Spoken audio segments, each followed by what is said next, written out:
Bienvenidos y bienvenidas a estos espacios Crónica Internacional. Mi nombre es Fabiola Ramírez y estaré dirigiendo este podcast como todos los días. Gracias una vez más por acompañarnos hoy. Hoy es un día muy especial en el que estaremos debatiendo el actual conflicto entre Rusia y Ucrania, el cual lleva más de un año, desde varios enfoques. Y como son varios enfoques, pues tenemos hoy un grupo de invitados que yo considero que son de lujo, que al igual que nosotros, siempre hemos tenido interés por los avances en este complejo conflicto. Voy a permitirme presentarlos a todos y todas de inmediato y a continuación, iniciando con Rodrigo Chacón, quien es politólogo internacional, graduado de la Universidad de Pensilvania, Estados Unidos, y quien actualmente trabaja en el Departamento de Asuntos Políticos y Consolidación de la Paz de Naciones Unidas. Rodrigo nos hablará desde la perspectiva política. Rodrigo, muy buenas noches, bienvenido y muchas gracias por estar con nosotros. Hola Sofía y todos los que nos escuchan, muchísimas gracias por la invitación y encantado de estar por acá. Gracias, bienvenido. Seguido a Rodrigo, también tenemos a una invitada de lujo, quien es Sofía Monge. Ella es antropóloga de la Universidad de Chile. Actualmente es profesora de antropología en la Universidad de los Andes en Colombia, una de las más prestigiosas a nivel privado. Y Sofía nos compartirá sus impresiones más bien desde un enfoque humanitario, el cual ha afectado claramente a una serie de individuos. Así que, Sofía, muy buenas noches. Hola, Fabiola, muchas gracias por la invitación a este espacio. Gracias a usted por estar con nosotros. También nos acompaña Andrés Chacón, quien es historiador graduado de la Universidad de San Diego, Estados Unidos, y quien actualmente funge como director y fundador del noticiero Spotlight de Nueva York en Estados Unidos. Además, Andrés es también reconocido comentarista en la sección internacional de la BBC News. Yo le he visto personalmente. Y Andrés brindará un enfoque más desde un panorama bélico. Andrés, muchísimas gracias por estar con nosotros. Buenas noches, Fabiola, y a los colegas. Un placer estar con ustedes y con Fabiola de nuevo, verla de nuevo. Gracias, Andrés. Igualmente, bienvenido de nuevo al programa. Y finalmente, bueno, con mi colega Edvan Córdoba, colega del estudio y también quien es director de este programa, va a brindar las impresiones finales sobre todos estos temas que vayan a abarcar nuestros colegas desde los diferentes ámbitos ya mencionados. Conocen a Edvan ya anteriormente, pero igual hago la presentación que merece. Edvan es comunicador, recién graduado como relacionista internacional de la Universidad Nacional de Costa Rica. Y por ello, precisamente, su programa de hoy es ahora con un enfoque desde una perspectiva internacional. Así que, Edvan, muy buenas noches y gracias por acompañarme esta noche. ¡Qué honor! Gracias, Fabiola, gracias a quienes nos acompañan en la mesa y por supuesto al auditorio que nos escucha. Gracias, Edvan. Entre Edvan y yo estaremos moderando un poco la conversación. La idea es que efectivamente sea una conversación en la que puedan todos ustedes tener mayor claridad sobre lo que está pasando en este conflicto que nos ha azotado internacionalmente inclusive. Así que bueno, les doy la bienvenida a todas y todos, y en especial a nuestros panelistas, por enriquecer nuestro conocimiento esta noche.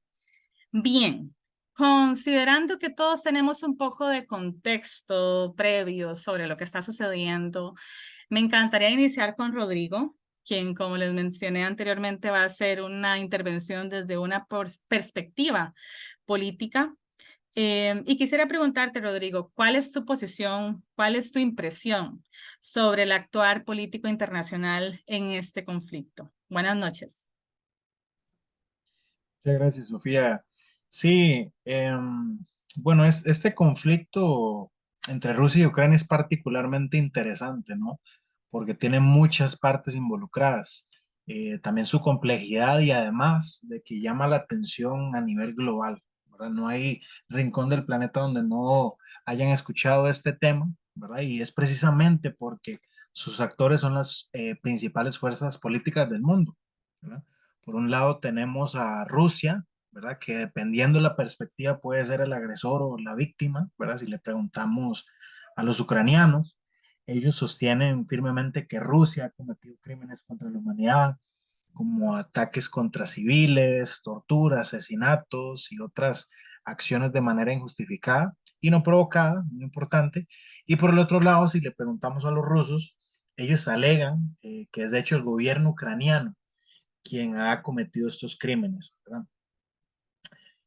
Otra razón por la invasión de Rusia a Ucrania es justamente la expansión que busca hacer la OTAN, ¿verdad? Que es esta organización conformada por 31 estados, incluyendo a Estados Unidos, ¿verdad?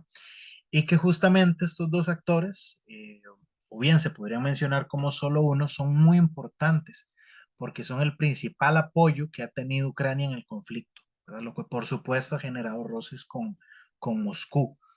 Entonces, ya tenemos a Rusia por un lado, Estados Unidos y la OTAN en el otro, y en el medio como foco del conflicto está Ucrania.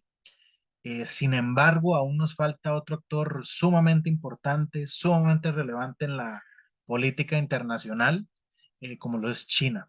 ¿Verdad? Actualmente China mantiene una postura de oponerse a la expansión de la OTAN y ha expresado su apoyo a Rusia en ese aspecto. Sin embargo, China también ha sido claro en su preocupación por la situación humanitaria en Ucrania. Incluso ha ofrecido ayuda y en ciertos puntos ha intentado ser incluso un mediador entre las partes, ¿verdad? Ahora, si bien otros estados como India, por ejemplo, han expresado su deseo de hacer lo posible para resolver el conflicto, por el momento las principales actores, las principales partes siguen siendo Rusia, Ucrania, OTAN y China, ¿no? Sin embargo, bueno, dependiendo de los avances en las hostilidades, que vamos a tocar ese tema un poco más adelante, no sería extraño ver que más y más actores se sumen, ¿no?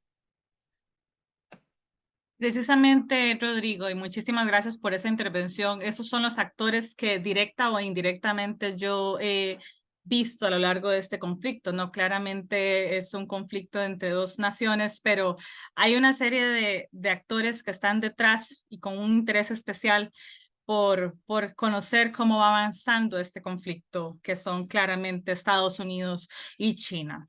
Edvan, ¿vos qué pensás sobre este aporte de Rodrigo? Yo creo que es bastante acertado, pero quisiera también conocer tu perspectiva desde relacionista internacional. Sin lugar a dudas, el aporte que nos plantea Rodrigo es sobre dos actores preponderantes en el escenario internacional. Creo que valdría la pena también ver cómo este conflicto hace que otros actores que no necesariamente siempre están en nuestra mira, el caso de naciones emergentes como Brasil o Sudáfrica y el conglomerado en sí mismo, que por ejemplo representan los BRICS, que están prontos a reunirse en Sudáfrica, eh, les plantea un reto en términos de toma de posición en torno al conflicto. De hecho, no sé si lo conocen, pero en la conferencia que van a tener los BRICS en Sudáfrica en un par de semanas, se ha discutido mucho la posibilidad de la asistencia o no de Vladimir Putin. Como ustedes saben, la Corte Penal Internacional giró una orden de arresto contra Putin y esto pone en una situación delicada al gobierno sudafricano, que es firmante del Pacto de la Corte Penal Internacional, ya que en principio estaría obligada eh, a detenerle.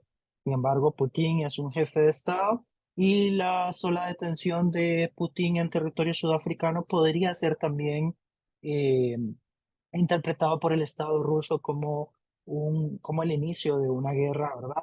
En ese sentido, el papel que juegan las organizaciones internacionales que tienen un carácter político innegable, en este caso estamos hablando de los BRICS, ¿verdad? Que se plantea como un contrapeso a la Unión Europea y a otros organismos más occidentales, pues se las trae respecto al conflicto y sus consecuencias.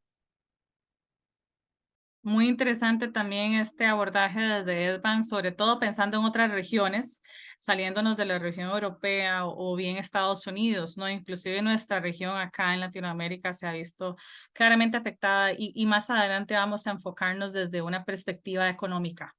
Pero bien, continuando con la agenda, Sofía, Contanos un poco sobre tus impresiones desde un enfoque humanitario. ¿Cuáles han sido las principales consecuencias o repercusiones que este conflicto ha generado? Y no solamente, insisto, en estas dos naciones, sino inclusive a nivel de inmigración hacia otras naciones para poder salir de este conflicto bélico. Adelante, Sofía. Sí, gracias, Fabio. Las consecuencias de la guerra en el aspecto humanitario han sido muy amplias y han generado toda una ola de indignación, especialmente porque muchos de los efectos han golpeado directamente a los civiles, en especialmente a las poblaciones más vulnerables como niños, mujeres, adultos mayores.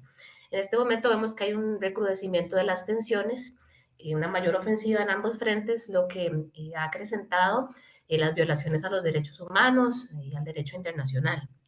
La antropología ha estudiado la paz, la violencia, los conflictos y la mediación, y esto nos brinda algunas herramientas para tratar de comprender el fenómeno de este conflicto.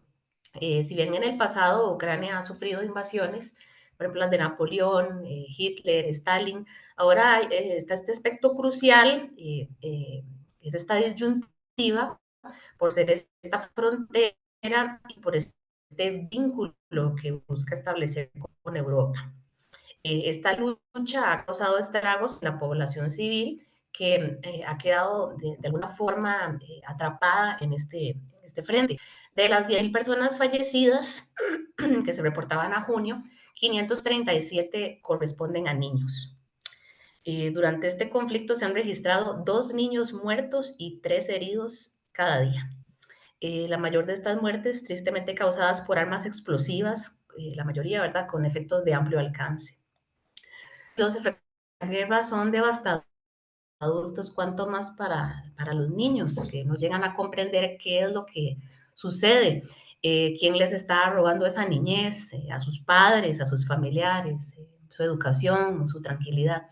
Las crónicas de este ensañamiento con la niñez, que es el tesoro y la esperanza de las naciones, cuenta que las heridas no son solo físicas, sino que abarcan todos los niveles. Se les ha arrancado algo que nunca van a poder recuperar.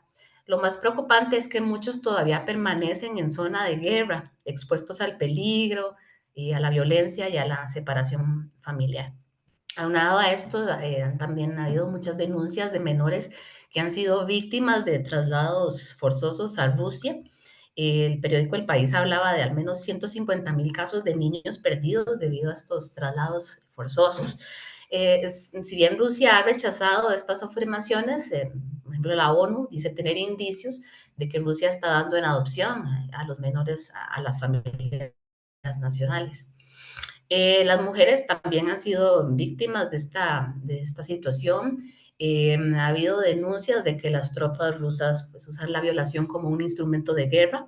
Se habla de al menos 700 denuncias de agresiones sexuales al 1 de abril.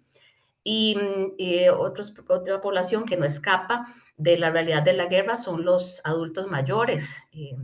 Las cifras decían que al menos un 34% de los fallecidos corresponde a adultos mayores de 60 años. Esto lo que nos indica es o evidencia las limitaciones que tiene esta población para desplazarse o para poder costear la movilización.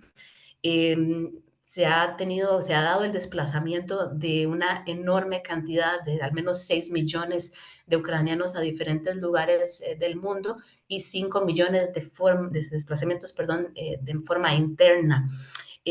Muchas de las personas que permanecen se encuentran en condiciones precarias, sin acceso a los servicios básicos ni médicos.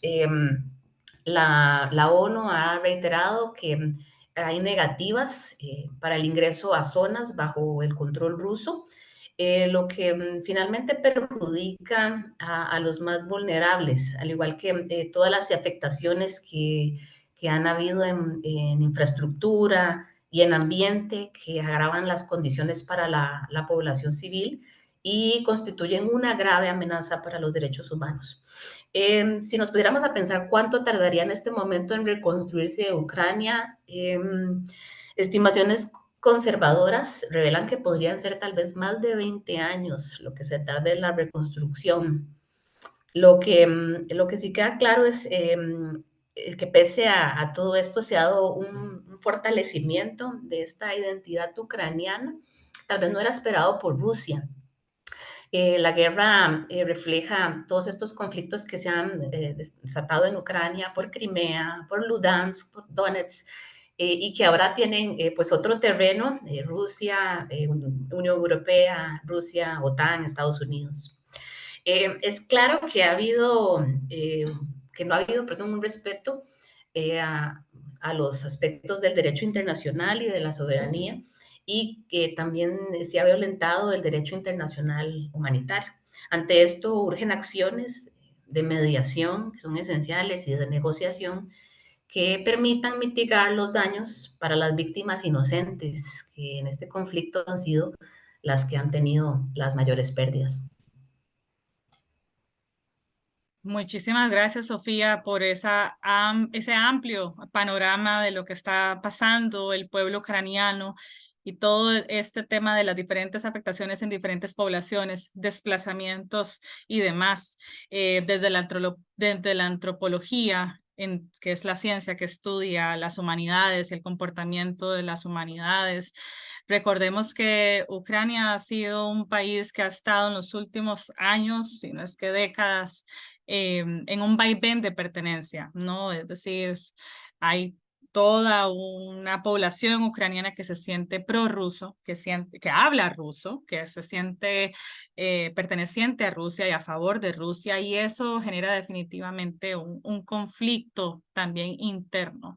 Y para hablarnos un poco sobre este actuar a lo largo de la historia del comportamiento de estas dos naciones, invitamos a Andrés a la conversación. Andrés, como historiador, nos va a poder dar una mayor perspectiva desde cuál es el origen de este conflicto bélico, ¿no? Es decir, qué es lo que motiva a los rusos seguir en aras de conquistar a Ucrania, y por qué también algunos ucranianos están a favor de Rusia, ¿no? Entonces, Andrés, bienvenido a la conversación. Por favor, enriquecenos con tus conocimientos. Buenas noches, buenas noches. Sí, claro. La génesis del conflicto Ucrania-Rusia tiene precedentes en la Unión Soviética. La Unión Soviética era un estado multiétnico, el más grande del mundo en su momento. Contenía muchísimas naciones. Es algo que en la actualidad costaría entender cómo un país tan grande puede contener tantas culturas. Las fronteras eran pues internas, no había fronteras separadas entre las repúblicas soviéticas, que eran varias repúblicas soviéticas que formaban la URSS, entre ellas Ucrania y Rusia. Las fronteras nunca fueron, como lo dije, cerradas, por tanto las familias pasaban de un lugar a otro y había población ucraniana en Rusia y una fuerte población rusa en Ucrania, sobre todo en la parte del este. Cuando se disuelve la Unión Soviética en 1994, quedan en Ucrania más de 3.000 ojivas nucleares. Ya con esto voy al tema bélico. De estas 3.000 ojivas nucleares, absolutamente todas se devuelven a Rusia en el marco del memorándum de Budapest, donde Ucrania, Bielorrusia, Kazajistán, Rusia propiamente, Reino Unido y Estados Unidos se comprometen a respetar la independencia, la soberanía y las fronteras existentes de Ucrania, y de abstenerse de la amenaza o el uso de la fuerza contra Ucrania. Ya en aquellos momentos de 1994, un general ucraniano criticaba este tratado por considerarlo ilusorio y más bien recomendaba mantener las armas nucleares para evitar una escalada del conflicto en el futuro. En la teoría de las relaciones internacionales existe una teoría llamada Madman Theory o teoría del hombre loco, donde un presidente o un líder político de una potencia nuclear, si utiliza el discurso de la guerra nuclear para avanzar su agenda, puede tener cierto éxito. Es decir, si esto se lo analizaron primero con el presidente Nixon, donde amenazaba con una guerra nuclear contra la URSS, y sus discursos tuvieron un efecto hasta algún punto positivo en las negociaciones con la URSS para reducir el armamento nuclear. Em, Justamente en esta misma teoría, el, el, la potencia que tenía más armas nucleares era la que podía hacer la mayor cantidad de amenazas. Volviendo al contexto actual de los 2020, cuando ya comienza el conflicto Ucrania-Rusia, esta teoría del Madman Theory o teoría del hombre loco parece ser encarnada ahora por Putin, donde Putin amenaza constantemente con una escalada nuclear si Estados Unidos y Europa continúan apoyando a Ucrania. Y eventualmente este discurso eh, es difundido por los medios de comunicación en Occidente y causa cierto temor de lo que pueda pensar Rusia o estar dispuesta Rusia en este conflicto. El, Debemos recordar que hay dos tipos de armas nucleares, estratégicas y tácticas. Estratégicas son para aniquilar literalmente al oponente, y las tácticas son más de menor alcance, de menor daño, y son las que se podrían, o al menos los analistas piensan, que se podrían utilizar en Ucrania. ¿Por qué se utilizarían las armas nucleares o cuál es la probabilidad de que se utilicen? Muchos analistas consideran que si Ucrania logra derrotar al ejército ruso y Putin se ve acorralado sin un balance de poder en Moscú, Putin podría considerar el uso de armas nucleares tácticas, una o dos, en Ucrania y con el fin de forzar un tratado de paz y mantener el poder ruso en la región. Y también se habla de que una ofensiva que llegue a tocar Crimea, que Crimea, recordemos, es una provincia considerada rusa en este momento, también se podría llegar a ver el uso de armas nucleares. Evidentemente, el uso de armas nucleares en este contexto rompería la confianza entre las partes, entre la OTAN y Rusia, a un punto nunca antes visto en la historia, y abriría portillos a otras potencias para, para que los empleen. Por ejemplo, se habla de China, de Irán, de Corea del Norte. Evidentemente esto saldría de control el sistema internacional actual en materia bélica, porque ya no habría confianza entre las partes. Actualmente solo Estados Unidos utilizó las armas nucleares, y si Rusia las utiliza en un conflicto como este, amenazaría con la estabilidad mundial. De momento, estas son Perdón que te interrumpa, nada más. Y es que se dice muy fácil, ¿no? Lo de las armas nucleares y lo usan como una estrategia política, pero como tú dices, pues después de las bombas nucleares no hay más allá. O sea, es algo que nos terminaría. Entonces, siento que Por se dice muy supuesto. fácil, ¿no? Por supuesto, bueno, ahora recordando la película Oppenheimer, que tal vez algunos de nuestros Claro, televidentes ya habrán visto. Muy buena claro. observación. Eso iba a decir, Sí, que si gustan también podemos opinar sobre la misma, pero nos da un es- contexto muy real, muy buena, sí, la verdad. no. Sí, y los riesgos de la guerra nuclear, pues serían no solo en Ucrania, sino en todo el planeta, si este escenario se llegara a dar. Evidentemente, la mayoría de los analistas intentan no pensar en esta posibilidad. Sin embargo, es una posibilidad que dentro de la teoría de las relaciones internacionales existe. Y un error de cálculo entre las partes, ya sea que Rusia piense que la OTAN está interfiriendo demasiado en Ucrania, o que al contrario la OTAN considere que Rusia está cometiendo muchos crímenes de guerra. No se habla tanto de la posibilidad de un uso estadounidense de las armas nucleares. Sin embargo, como todas estas potencias tienen armas nucleares, el uso de ellas es siempre una posibilidad. De momento, hay muchos dilemas en el plano bélico, hay muchas preguntas sin responder, porque es un conflicto que se está desarrollando y que actualmente están en un periodo de desgaste, donde ambas partes están muy bien pertrechadas en posiciones muy defensivas y los avances son mínimos. No se sabe quién va a ganar la guerra realmente, cuánto va a durar, ni los alcances o la intensidad al menos de, del conflicto, si llegase a escalar a un conflicto nuclear. De momento, estas serían mis perspectivas en el plano bélico y de nuevo les agradezco mucho el espacio para la participación. Sí, yo nada más quería aportar ahí, no recuerdo a quién lo escuché en este momento, pero por ahí decían que las armas nucleares se hicieron para no usarlas, ¿verdad? Y al final terminan siendo eso, justamente una herramienta política, pero bueno, esperemos que siga así, ¿no? Muchísimas gracias, Andrés, y también a Rodrigo por ese comentario, que a propósito de Oppenheimer, colegas y también audiencia, les invito a ver la película que está muy buena. Comercial no pagado. Comercial no pagado, así es. Comercial Los no invito pagado. a verla. Los invito a verla, está muy buena, hay que verla descansados, eso sí. Bien, antes de continuar, quería comentarles que antes de iniciar este podcast lo habíamos anunciado por nuestras redes y nuestra audiencia había indicado un interés muy especial, sobre todo desde una perspectiva económica.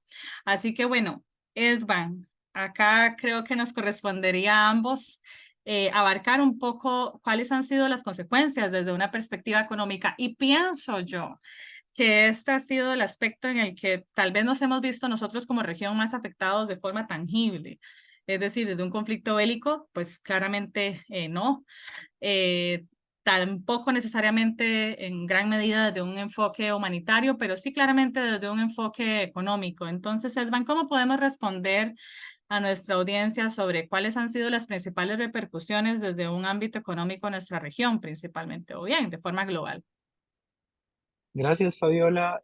Pues sí, efectivamente, podríamos hablar de elementos que son pues muy obvios, ¿verdad? Como el tema de la inflación, los efectos que ha tenido el conflicto en Ucrania sobre las cadenas de suministros, lo que ha provocado que hace unos meses atrás tuviéramos crisis de suministros sobre diversos productos.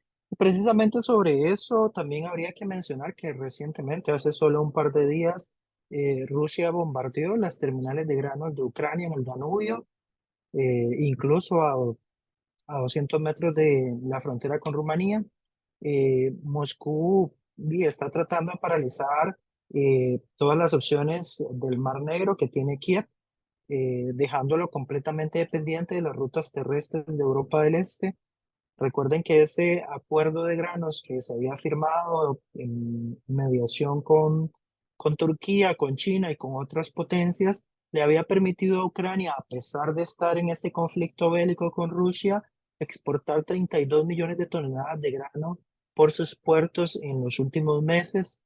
Eh, Ucrania es un productor de granos súper importante, produce alrededor del 10% de los granos que se consumen globalmente, y pues esto, además de tener un impacto devastador sobre la economía ucraniana, pues tiene un impacto no solo a nivel europeo, ya que estos granos al transitar por otros países de Europa hace que los precios de los granos dentro de Europa pues se vean afectados, ¿verdad? Y las familias agricultoras polacas, rumanas, húngaras que viven de ello pues se vean afectadas por esa distorsión de precios, sino que además pues evidentemente tiene consecuencias sobre otros continentes como el nuestro, como el africano, como el asiático, donde se vislumbran posibilidades de crisis alimentarias.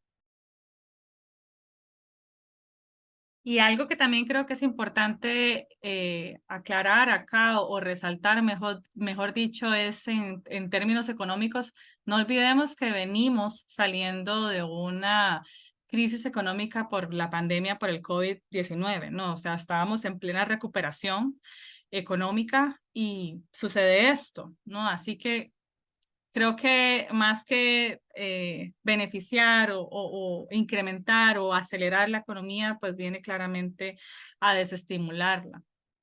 Y también a niveles de energía, o sea, en términos energéticos, claramente Rusia, para todos quienes saben y también quienes no, y por favor mis colegas me corrigen, Rusia es el tercer mayor proveedor de energía del mundo. y claramente los precios, y todos los sufrimos, mejor dicho, los precios de combustible y por ende todas las materias primas se vieron incrementados a raíz de este conflicto. Entonces, es claramente, como digo, tal vez uno de los aspectos en los que más hemos sufrido de este lado del mundo, pero que ha azotado a todo el mundo. Muy bien, pues muchísimas gracias por este espacio tan enriquecedor. Nuevamente les extiendo mi enorme y humilde agradecimiento a ustedes, colegas. Ha sido un verdadero honor contar con su presencia hoy en el programa. Lamentablemente los programas tienen un periodo corto de tiempo, pero necesitábamos tener sus impresiones. A todos ustedes, gracias por sus aportes y esperamos tenerlos de vuelta acá en esta que es su casa, la casa de Crónica Internacional. También a todos nuestros queridos seguidores, gracias una vez más por acompañarnos en esta nueva entrega de este que es su programa. No olviden seguirnos en redes sociales, ya sea desde Instagram, Facebook y YouTube. Y también les invitamos a que si tienen más dudas para dirigir a los colegas, que las puedan hacer y yo con muchísimo gusto podré postear en los próximos días las respuestas de cada una de esas consultas. Hasta la próxima. Colegas, muchas gracias.